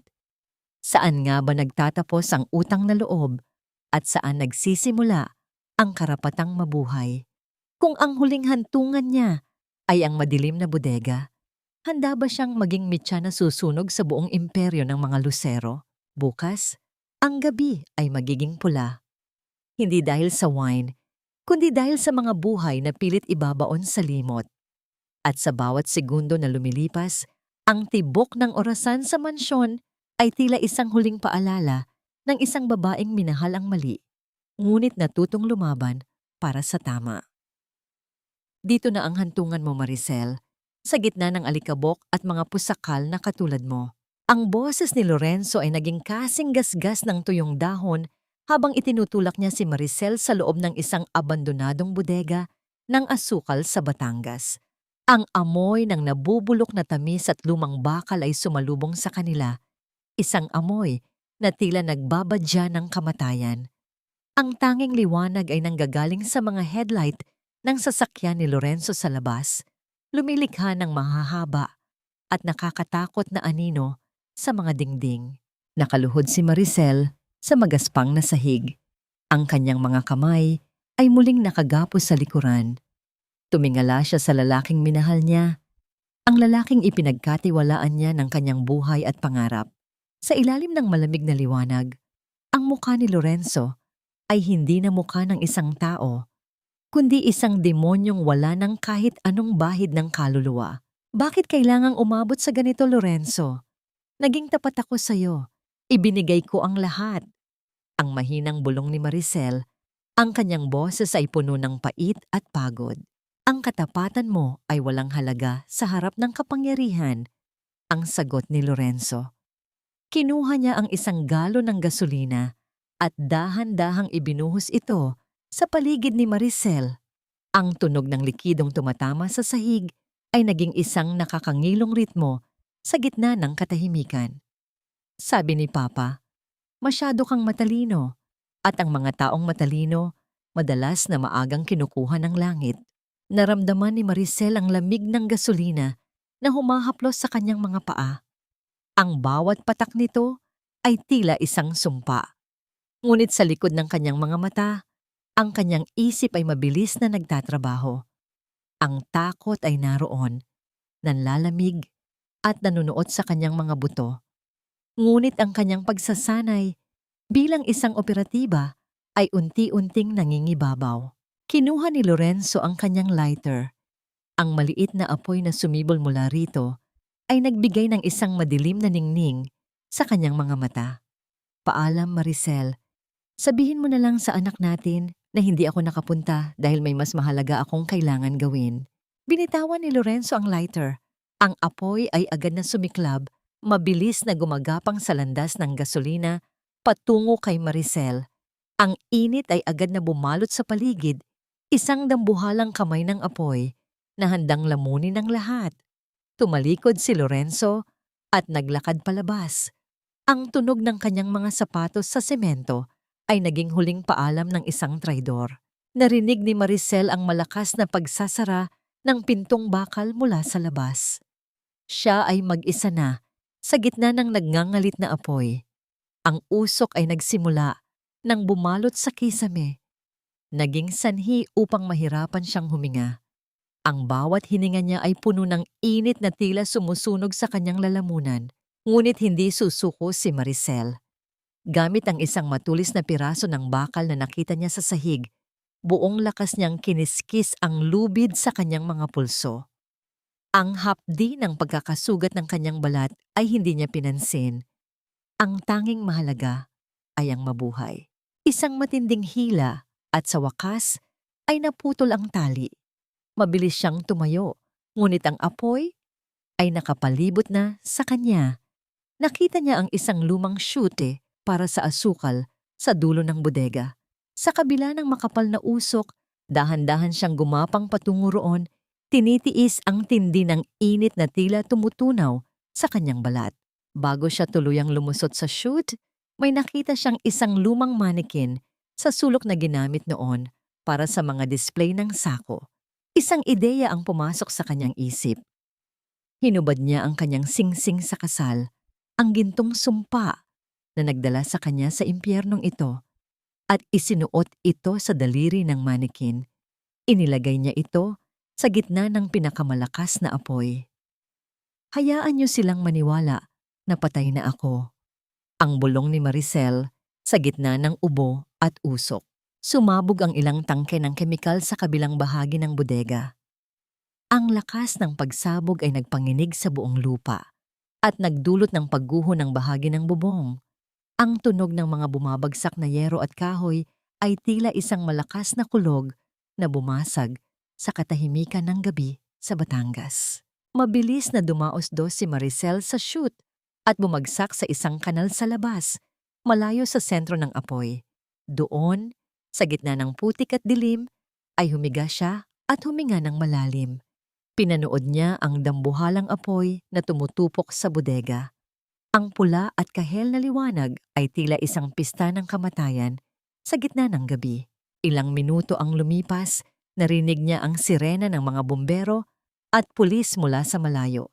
Isang itim na sasakyan ang huminto sa malapit sa kanya. Bumaba si Mateo, ang kanyang muka ay puno ng takot na hindi niya kayang itago. Maricel! Ang sigaw ni Mateo nang makita ang dugo ang katawan ng dalaga sa tabi ng kanal. Mabilis niya itong binuhat. Huwag mong sabihin sa kanila na buhay ako. Ang mahinang pakiusap ni Maricel bago siya tuluyang nawalan ng malay sa mga bisig ng general. Nabalik lamang ang kapayapaan sa paligid nang ang bodega ay maging isang tumpok na lamang ng abo at nagbabagang bakal. Kinabukasan, ang balita ay kumalat sa buong bansa. Isang bangkay ang natagpuan sa guho at ang tanging ebidensya ng pagkatao nito ay ang isang gintong singsing na may nakaukit na pangalan ni Lorenzo Lucero. Sa mansyon ng mga Lucero, isang baso ng champagne ang itinaas ni Lorenzo bilang pagdiriwang. Hindi niya alam na sa isang lihim na ospital sa Maynila, ang babaeng akala niya ay abo na, ay dahan-dahang nagbubukas ng kanyang mga mata. Isang katanungan ang naiwan sa mga labi ng mga nakasaksi sa sunog. Sapat na ba ang apoy para burahin ang katotohanan? O ang bawat talsik ng apoy ay magsisilbing mitsa para sa isang mas matinding pagsabog ng katarungan? Ang gabi ay natapos na, ngunit para kay Maricel, ang araw ng paghuhukom ay sisikat na. Patay na ang babaeng naniwala sa pag-ibig, Mateo. Ang natitira na lang ay ang opisyal na naniningil ng katarungan. Ang boses ni Maricel ay mahina, ngunit may talim na hindi kayang baliin ng anumang bagyo. Nakaupo siya sa gilid ng kama sa isang lihim na safe house ng NBI habang dahan-dahang tinatanggal ni Mateo ang mga benda sa kanyang braso. Ang amoy ng antiseptic ay humahalo sa amoy ng ulan sa labas, lumilikha ng isang atmosfera ng paghilom at pagbabago. Sa bawat paghila ng plaster sa kanyang balat, naramdaman ni Maricel ang hapdi. Isang hapdi na nagsisilbing paalala na siya ay buhay pa. Tumingin si Maricel sa salamin. Ang kanyang mukha ay may mga gasgas at ang kanyang mga mata ay tila mas malalim kaysa noon. Ngunit sa likod ng pagod may isang liwanag na hindi kayang patayin ng apoy sa Batangas. Ang kanyang buhok na dati ay hinahayaan niyang mahaba para sa panlasa ni Lorenzo ay pinutol niya ng maikli. Isang simbolo ng pagputol sa lahat ng tanikalang nag-uugnay sa kanya sa mansyon ng mga Lucero. Sigurado ka na ba rito, Maricel? Ang tanong ni Mateo. Ang kanyang boses ay puno ng pag-aalala. Hinawakan niya ang kamay ni Maricel ng bahagya. Isang haplos na nagpapadama ng proteksyon at isang pangakong hindi siya mag-iisa. You don't have to do this alone. Pwede kaming kumilos nang wala ka sa frontline. Isang mapait na ngiti ang sumilay sa mga labi ni Maricel. Kailangan nilang makita ang mukha ng babaeng akala nila ay naging abo na, Mateo. Gusto kong makita ang takot sa kanilang mga mata kapag nalaman nilang ang katarungan ay hindi natutulog. Nabalik lamang ang diwa ni Maricel nang ilapag ni Mateo ang isang itim na case sa kanyang harapan. Nang buksan niya ito, tumambad ang isang malinis at bagong plansang uniforme ng NBI. Ang gintong insignia ng kanyang ranggo bilang kapitana ay kumikinang sa ilalim ng ilaw ng silid. Kasama nito ang kanyang badge, ang simbolo ng dangal na pilit dinumihan ng pamilya Lucero. Sa kabilang panig ng lungsod, ang balita tungkol sa pagkamatay ni Maricel ay naging mitya ng isang marangyang selebrasyon. Sa loob ng mansyon, muling umaalingaw-ngaw ang tunog ng pag-uumpugan ng mga baso ng alak. Naririnig ni Doña Aurora ang malakas na tawa ni Isabela habang sinusukat nito ang kanyang wedding gown na nagkakahalaga ng milyon. Para sa kanila, ang bawat patak ng dugo ni Maricel ay naging pambayad sa kanilang bagong imperyo. Sa wakas, malinis na ang lahat.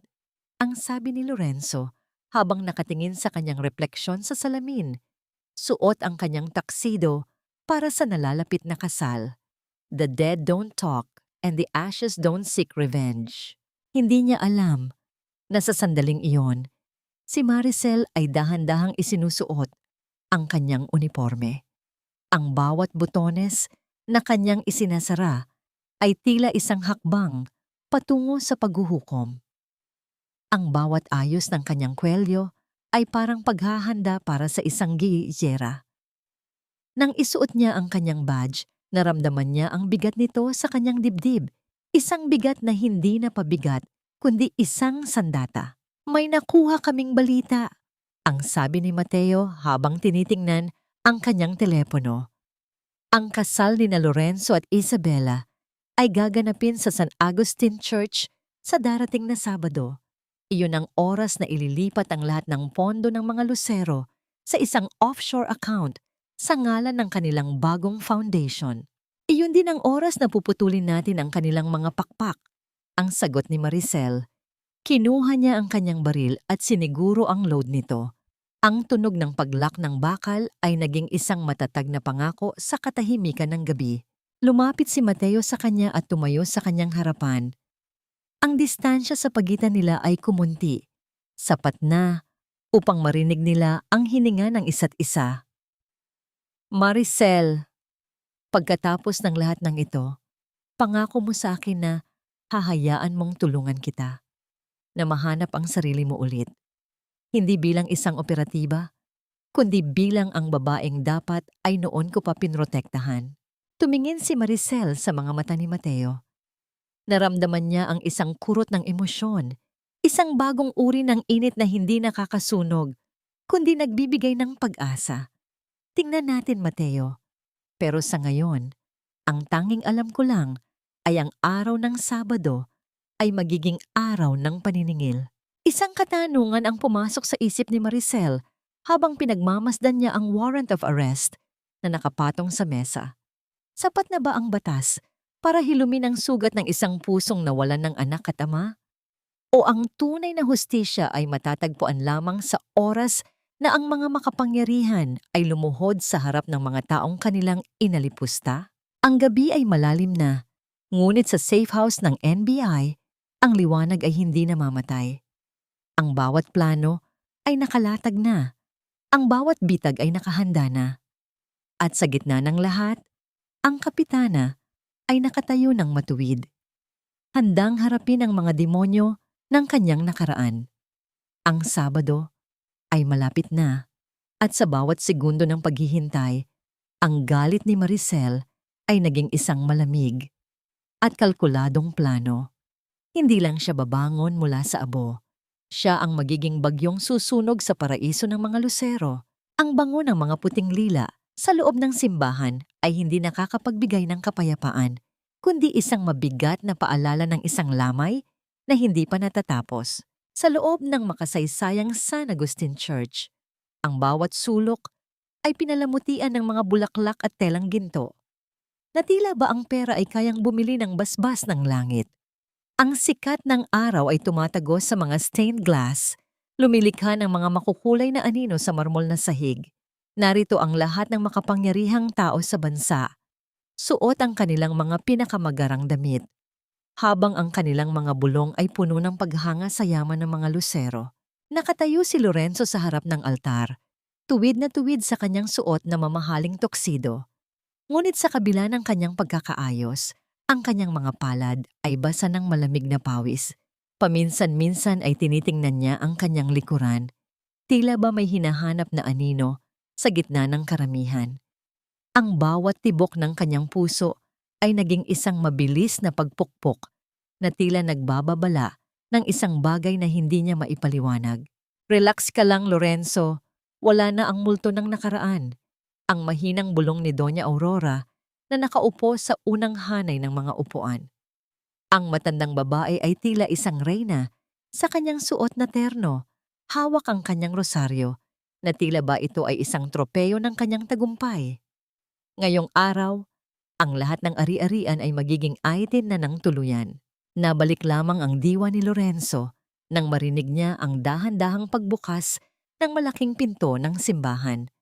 Ang musika mula sa organo ay nagsimulang tumugtog, isang marahan at malungkot na melodiya na tila isang dalit para sa isang kasalang nakasumpa.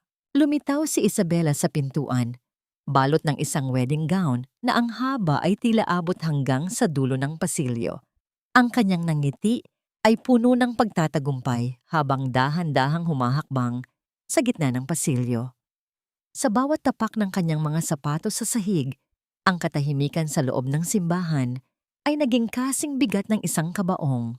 Ngunit sa bawat hakbang ni Isabela, ang pakiramdam ni Lorenzo ng panganib ay lalong tumitindi. Ang hanging pumapasok mula sa pinto ay naging malamig. Tila ba may dalang mga bulong ng isang babaeng namatay sa gitna ng apoy. Tumingin si Lorenzo sa krus sa altar, ngunit ang nakita niya ay hindi ang imahe ng kaligtasan, kundi ang alaala ng mukha ni Maricel bago ito lamunin ng usok sa Batangas. Ang singsing Lorenzo, ang mahinang paalala ng pari nang makarating si Isabela sa kanyang tabi. Kinuha ni Lorenzo ang singsing mula sa kanyang bulsa. Ito ang bagong singsing, mas malaki at mas mahal kaysa sa ibinigay niya kay Maricel. Ngunit nang hawakan niya ito, naramdaman niya ang isang matinding panginginig sa kanyang mga daliri. Ang bawat detalye ng simbahan ay tila naging malabo sa kanyang paningin.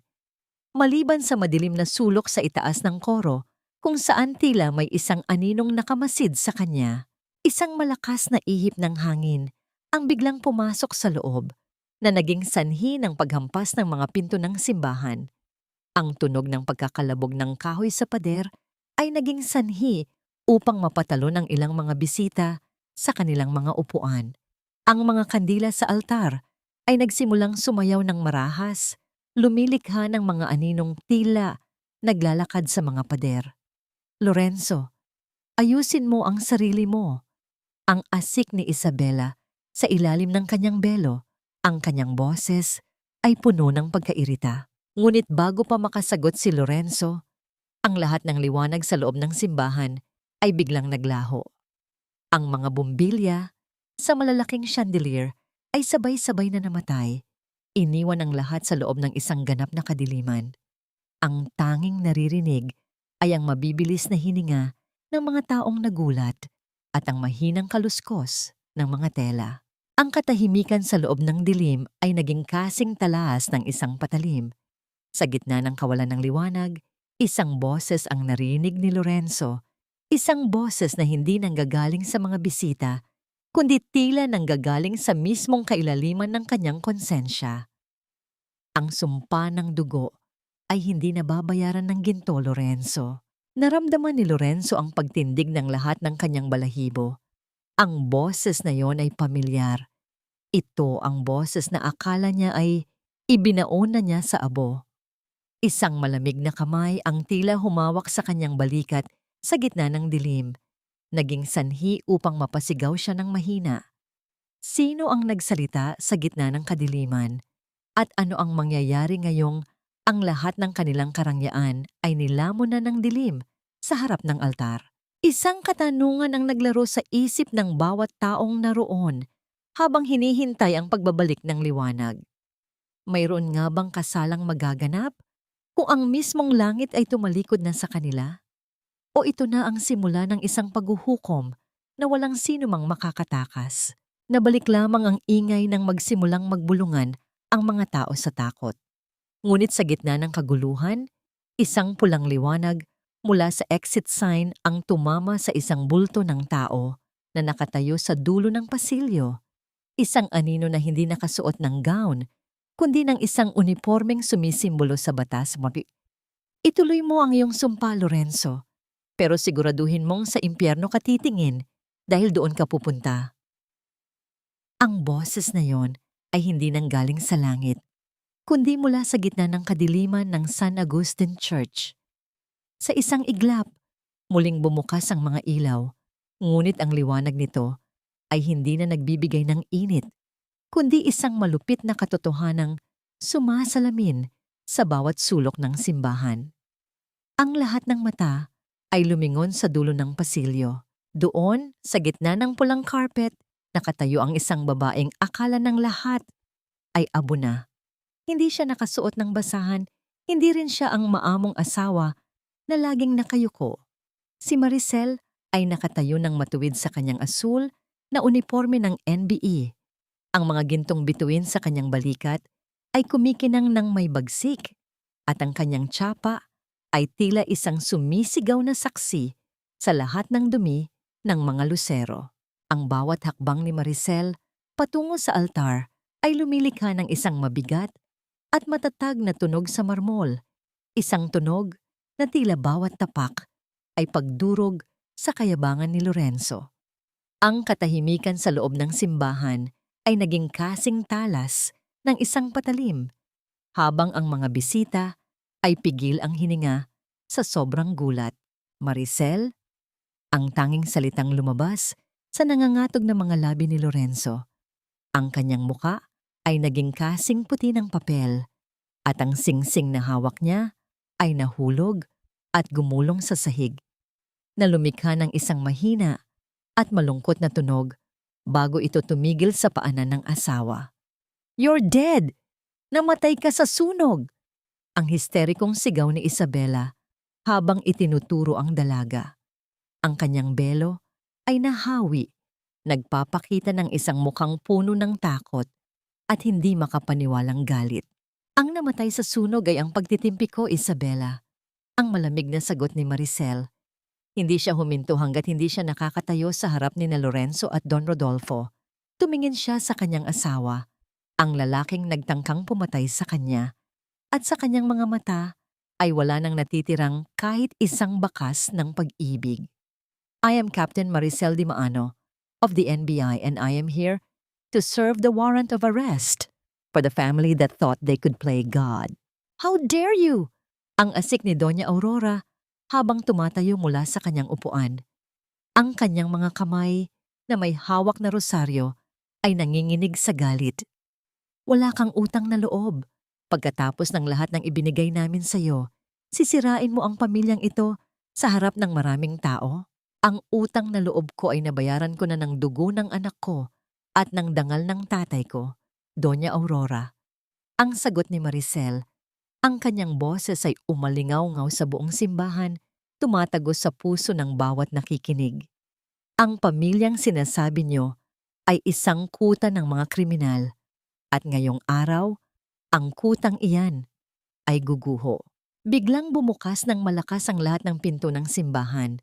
Ang tunog ng mga pintong kahoy na humahampas sa pader ay naging hudyat ng pagpasok ng mga armadong operatiba ng NBI sa pamumuno ni General Mateo. Ang mga bisita ay nagsimulang magkagulo. Ang tunog ng mga silya na nagkakiskisan sa sahig at ang mga sigaw ng takot ay pumuno sa dating banal na lugar. Mabilis na lumapit si Mateo sa tabi ni Maricel. Tumingin siya kay Don Rodolfo na nananatiling nakaupo, ngunit ang mga mata ay tila isang hayop na nasusukol. "Don Rodolfo Lucero, you are under arrest for human trafficking, money laundering, and the frustrated murder of Captain Maricel Dimaano." Isang matinding tensyon ang bumalot sa altar. Nakita ni Maricel ang kamay ni Don Rodolfo na dahan-dahang gumagalaw patungo sa loob ng kanyang tuxedo. Ang mga mata ng matanda ay naging kasing dilim ng gabi, walang balak sumuko ng buhay. "Akala niyo ba ay ganoon lang kadali ito?" Ang mahinang uyam ni Don Rodolfo. "Ang bansang ito ay nasa ilalim ng aking mga kamay. Walang rehas ang kayang humawak sa isang lusero." Isang mabilis na kilos ang ginawa ni Don Rodolfo. Ang tunog ng pagkasa ng isang maliit na baril na itinago niya sa kanyang vest ay naging sanhi upang mabilis na humarang si Mateo sa harap ni Maricel. Ang bawat tao sa loob ng simbahan ay nagtakbuhan, naghahanap ng mapagtataguan sa likod ng mga upuan. "Ibaba mo ang baril, Rodolfo!" Ang sigaw ni Mateo. Ang kanyang sariling baril ay nakatutok na sa matanda. Ngunit si Maricel ay hindi gumalaw. Nanatili siyang nakatitig sa lalaking sumira sa kanyang buhay. Ang bawat hibla ng kanyang pagkatao ay handa na sa sandaling ito. Alam niya na ang hustisya ay hindi laging dumarating sa pamamagitan ng mga papel, kundi minsan ay kailangang dumaan sa gitna ng panganib. Isang putok ang umalingaw-ngaw sa loob ng simbahan. Ang tunog nito ay tila isang malakas na pagpukpok ng maso sa katahimikan. Ang mga bintanang stained glass sa itaas ng altar ay nabasag, at ang mga piraso ng makukulay na bubog ay bumagsak na parang ulan sa paligid nila. Sino ang nagpaputok? At sa gitna ng basag na bubog at sigawan, sino ang huling mananatiling nakatayo sa harap ng altar ng San Agustin? Isang katanungan ang pumasok sa isip ni Maricel habang nararamdaman ang init ng pulbura sa hangin. Sapat na ba ang isang bala para tapusin ang isang imperyong itinayo sa kasinungalingan? O ang tunay na paghuhukom ay nagsisimula pa lamang. Ang usok ng pulbura ay dahan-dahang humalo sa amoy ng mga bulaklak sa altar, tila isang madilim na insenso na nagbabadya ng katapusan ng isang sumpa. Hindi tumama ang bala sa kahit kanino. Ang putok na narinig ay nanggaling sa baril ni Mateo, isang babala na bumasag sa huling pagtatangka ni Don Rodolfo na lumaban. Ang baril ng matanda ay tumalsik sa sahig, lumilikha ng isang matunog na pagkakalantog sa marmol bago ito tuluyang lumayo sa kanyang maabot. Tapos na ang paghahari niyo, Don Rodolfo? Ang boses ni Maricel ay kalmado, ngunit punong-puno ng kapangyarihan. Lumapit ang mga operatiba at mabilis na pinalibutan ng mga lusero. Ang tunog ng mga posas na ikinakabit sa mga pulso ni na Lorenzo at Don Rodolfo ay naging pinakamatamis na musika sa pandinig ni Maricel. Ito ang tunog ng hustisyang 2 taon niyang ipinaglaban. Ang tunog ng bawat luhang pumatak sa mansyon na tila naging ginto na ngayon sa bigat ng katarungan. Maricel, please, mahal kita. Pinilit lang ako ni Papa. Ang sigaw ni Lorenzo habang kinakaladkad siya ng mga pulis. Ang kanyang mukha ay puno ng luha at uhog. Ang dating makisig at mayabang na tagapagmana ay naging isang kahabag-habag na batang nagmamakaawa. Let's start over. Pwede nating ayusin ito. Tiningnan siya ni Maricel nang may halong pandidiri. Ang pag-ibig ay hindi pumapatay ng sariling anak, Lorenzo. Ang tanging bagay na ititira ko sa'yo ay ang alaala ng lahat ng ginawa mo. Sa kabilang panig, si Isabela ay nagsimulang magwala. Ang kanyang wedding gown na nagkakahalaga ng milyon ay nayurak at nadumihan habang pilit siyang kumakawala sa mga operatiba. Ang kanyang mga hiyas ay nagkalat sa sahig, nawalan ng ningning sa gitna ng kahihiyan. Ang kanyang mga sigaw ay naging mga ungol ng isang taong nawalan na ng katinuan dahil sa takot at galit. Ngunit ang pinakamatinding sandali ay nang lumapit si Maricel kay Doña Aurora. Ang matandang babae ay nananatiling nakatayo ng tuwid, ngunit ang kanyang mga mata ay puno ng puot. Dahan-dahang binuksan ni Maricel ang kanyang palad. Doon ay nakalagay ang mga lukot na pera at barya na isinubo sa kanya ng matanda noong araw na itinali siya sa poste. Ito po ang utang na loob na sinasabi niyo, Doña Aurora. Ang mahinang sabi ni Maricel. Isa-isang hinulog ni Maricel ang mga barya sa paanan ng matanda. Ang tunog ng bawat baryang tumatama sa sahig ay tila bawat taon ng pagdurusa ni Maricel na ibinabalik niya sa pinagmulan nito. Ibinabalik ko na ang lahat ng ibinigay niyo. Mula ngayon, wala na akong utang sa pamilyang ito. Kayo ang may utang sa bawat buhay na sinira niyo. Napaatras ang matanda. Ang kanyang labi ay nanginginig, ngunit walang salitang lumabas. Ang kanyang boses na dati ay laging nag-uutos ay tila tuluyan ng nawala. Biglang bumukas ang malalaking pinto ng simbahan at pumasok ang mga miyembro ng media. Ang liwanag mula sa mga flash ng kamera ay tila mga kidlat na tumatama sa mga mukha ng pamilya Lucero. Ang kanilang kahihiyan ay nasaksihan ng buong bansa. Bawat anggulo ng kanilang pagbagsak ay naitala para sa lahat. Ang imperyong itinayo sa kasinungalingan ay gumuho sa harap ng lahat ng taong dati ay tinitingala sila.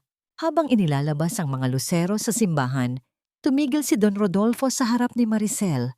Ang kanyang mga mata ay nananatiling matalim. Akala mo ba ay panalo ka na, Kapitana? Sa mundong ito, ang kapangyarihan ay laging may paraan para bumalik.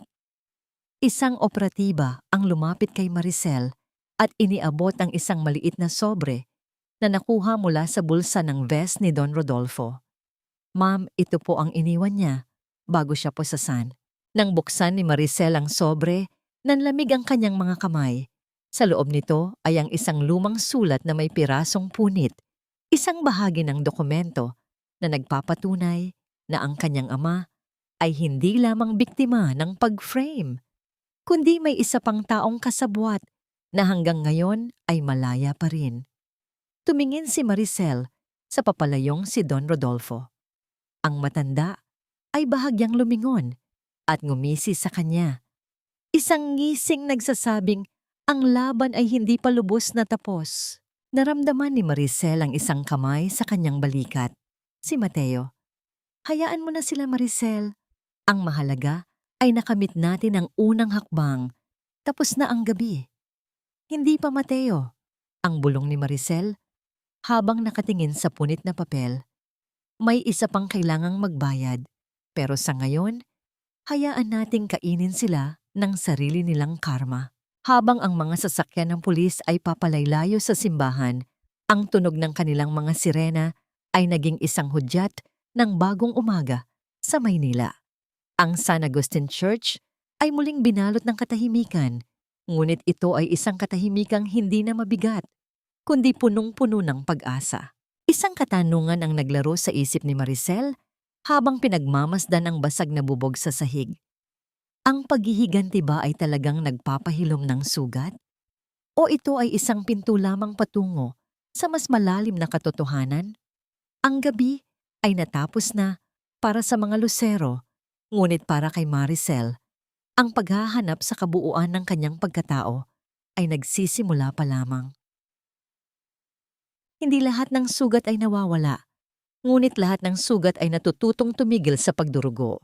Ang boses ni Maricel ay isang mahinang bulong sa hangin habang nakatayo siya sa harap ng 2 puntod na nababalot ng lunti ang damo. Ang sikat ng araw sa probinsya ay hindi kasing lupit ng araw sa Maynila. Ito ay banayad, tila isang mainit na yakap mula sa langit.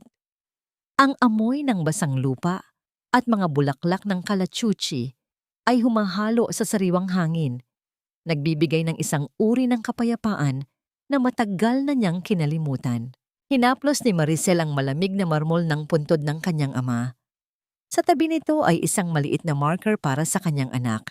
Ang batang hindi niya kailanman nayakap, ngunit habang buhay na mananatili sa kanyang puso. Inilapag niya ang isang bungkos ng mga sariwang bulaklak at itinabi ang isang kopya ng dokumentong naglilinis sa pangalan ng kanyang ama. Ang bawat salita sa papel na yon ay pambayad sa bawat patak ng pawis at dugo na ibinigay niya sa loob ng mansyon ng mga Lucero. "Laya na tayo, Tay. Laya na rin tayo, anak." Ang mahinang sabi ni Maricel. Ang kanyang mga mata ay nangingilid ang luha. Ngunit sa pagkakataong ito, hindi ito luha ng pait, kundi luha ng pagpapaalam sa isang madilim na kabanata ng kanyang buhay. Nabalik lamang ang diwa ni Maricel nang marinig niya ang mahinang pag-ugong ng isang sasakyan na huminto sa di kalayuan. Ang tunog ng mga yabag ng sapatos sa damuhan ay dahan-dahang lumalapit, regular at puno ng pag-iingat. Hindi na kailangang lumingon ni Maricel para malaman kung sino ang dumating. Ang amoy ng pamilyar na pabango na humahalo sa hangin ay sapat na upang pakalmahin ang kanyang puso. Lumapit si Mateo at tumayo sa kanyang tabi. Hindi ito nagsalita agad. Hinayaan niya ang katahimikan na maging tulay sa pagitan nilang dalawa. Ang tanging naririnig ay ang mahinang pagaspas ng mga dahon at ang malayo at masayang huni ng mga ibon sa mga puno ng mangga.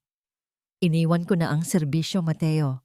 Ang basag na boses ni Maricel ang unang bumasag sa katahimikan. "Gusto ko na lang maging simple. Gusto ko na lang maging ako. Alam ko." Ang maikling sagot ni Mateo. Inabot niya ang isang maliit na sako ng mga buto ng halaman kay Maricel. "Inisip ko na baka gusto mong simulan ang sarili mong hardin sa likod ng bahay ng tatay mo. Ang mga bulaklak ay hindi nagsisinungaling, Maricel. Kung aalagaan mo sila, ibabalik nila ang ganda sa'yo." Isang tunay na ngiti ang sumilay sa mga labi ni Maricel. Isang ngiting hindi pilit. Isang ngiting umabot sa kanyang mga mata. Tinanggap niya ang mga buto at sa pagkakataong yon, ang kanilang mga daliri ay nagtagpo. Ang init ng kamay ni Mateo ay tila isang pangako na ang mundo ay hindi lamang puno ng mga taong tulad ng mga Lucero, kundi may mga tao ring handang maghintay at mag-alaga. Naglakad sila pabalik sa maliit at simpleng bahay na kinalakihan ni Maricel. Ang tunog ng kanilang mga hakbang sa tuyong lupa ay naging isang ritmong puno ng pag-asa. Wala ng mga gintong chandelier, wala ng mga mamahaling carpet, at wala ng mga mapanuring mata sa bawat sulok. Ang tanging naroroon ay ang mamera ng kanyang ama na naghihintay sa kanila at ang amoy ng bagong saing na kanin na sumasalubong sa kanila mula sa kusina. Pumasok si Maricel sa loob ng bahay at tinitigan ang kanyang sariling refleksyon sa isang lumang salamin. Wala na ang uniforme, wala na ang badge at wala na ang maskara ng isang martir na asawa. Ang nakikita niya ay isang babaeng may mga peklat. Oo, ngunit ang bawat peklat ay isang kwento ng tagumpay. Kaya mo pa bang magtiwala ulit, Maricel? Ang tanong ni Mateo habang nakatayo sa may pinto. Ang kanyang anino ay banayad na tumatama sa sahig. Huminga ng malalim si Maricel. Naramdaman ang hangin na pumupuno sa kanyang baga ng malaya. Tumingin siya kay Mateo at dahan-dahang tumango. Hindi ko alam kung kailan, Mateo, pero sa unang pagkakataon, sa loob ng mahabang panahon, hindi na ako natatakot na subukan. Lumapit si Mateo at kinuha ang kanyang kamay. Pinisil ito ng marahan. Ang katahimikan sa loob ng maliit na bahay ay naging punong-puno ng mga pangarap na muling nabubuhay. Ang bawat tunog ng orasan sa dingding ay hindi na tila isang countdown sa panganib, kundi isang paalala na ang bawat segundo ay isang bagong pagkakataon. Isang katanungan ang naiwan sa isip ni Maricel habang pinagmamasdan ang paglubog ng araw mula sa kanyang bintana. Sapat na ba ang katahimikan para burahin ang ingay ng nakaraan? O ang bawat bagong umaga ay isang sapat na rason para muling buksan ang pintuan ng puso? Ang gabi ay dumarating na, ngunit hindi na ito nakakatakot. Dahil sa dulo ng bawat kadiliman, laging may isang bituing magsisilbing gabay patungo sa tahanan. At si Maricel, sa wakas, ay nakauwi na. Ang panahon ay tila isang malumanay na agos ng tubig sa batis. Dahan-dahan nitong tinatangay ang mga dumi ng kahapon hanggang sa muling maging malinaw ang ilalim ng bawat alaala. Isang taon ang mabilis na lumipas mula nang gumuho ang imperyo ng mga Lucero sa isang tahimik na bahagi ng Batangas, hindi kalayuan sa dagat. Nakatayo ang isang puting gusali na may simpleng karatula. Bahay ni Maricel, silungan ng pag-asa. Hindi na ito mansyon ng mga ginto at kasinungalingan, kundi isang tahanan para sa mga kababaihang biktima ng karahasan at pang-aabuso. Nakatayo si Maricel sa veranda ng gusali, pinagmamasdan ng isang batang babae na masayang nagdidilig ng mga halaman sa hardin. Ang batang yon ay kahawig ng pangarap na nawala sa kanya noon. At sa bawat ngiti nito, nararamdaman ni Maricel ang unti-unting pagkakabuo ng sarili niyang durog na pagkatao. Hindi man niya maibabalik ang kanyang sariling anak, ang pagliligtas sa iba ay naging sapat na gamot para sa kanyang naghihilom na sugat. Nabalik lamang ang diwa ni Maricel nang marinig niya ang tunog ng mga yabag sa kahoy na sahig. Si Mateo. Hindi na siya naka-uniforme. Suot niya ang isang simpleng polo at may dalang isang baso ng sariwang buko juice. Ang bawat kilos ni Mateo ay puno ng pag-aalaga. Ang uri ng pag-ibig na hindi nangangailangan ng mga mabulaklak na salita, kundi ipinapakita sa bawat oras ng pananatili sa tabi ng isang tao. Marami na namang nagpadala ng pasasalamat sa iyo, Maricel, ang mahinang sabi ni Mateo habang tumatayo sa kanyang tabi. Sabi nila, ikaw ang nagsilbing liwanag nila sa gitna ng kanilang madilim na gabi. Isang banayad ng ngiti ang sumilay sa mga labi ni Maricel. Hindi ako ang liwanag, Mateo. Tinulungan ko lang silang mahanap ang sarili nilang mitya. Lahat tayo ay may kakayahang magliyab. Kailangan lang natin ng taong maniniwala sa atin. Tumingin si Maricel sa malawak na asul na karagatan. Kinuha niya ang isang maliit na kahon mula sa kanyang bulsa. Sa loob nito ay ang gintong singsing na ibinigay sa kanya ni Lorenzo. Ang huling piraso ng kanyang madilim na nakaraan. Sa loob ng 1 taon, pinanatili niya ito hindi dahil sa pag-ibig, kundi bilang paalala ng kanyang pinagdaanan. Ngunit ngayon, alam niyang oras na para tuluyan na itong pakawalan. Dahan-dahang lumapit si Maricel sa dalampasigan. Ang bawat tapak ng kanyang mga paa sa mainit na buhangin ay tila isang pagyakap sa kalayaan. Inihagis niya ang singsing ng buong lakas patungo sa malalim na bahagi ng dagat. Ang tunog ng pagtama ng metal sa tubig ay mabilis na nilamon ng malalakas na alon hanggang sa wala nang matira, kundi ang katahimikan ng karagatan. Napatawad mo na ba sila, Maricel?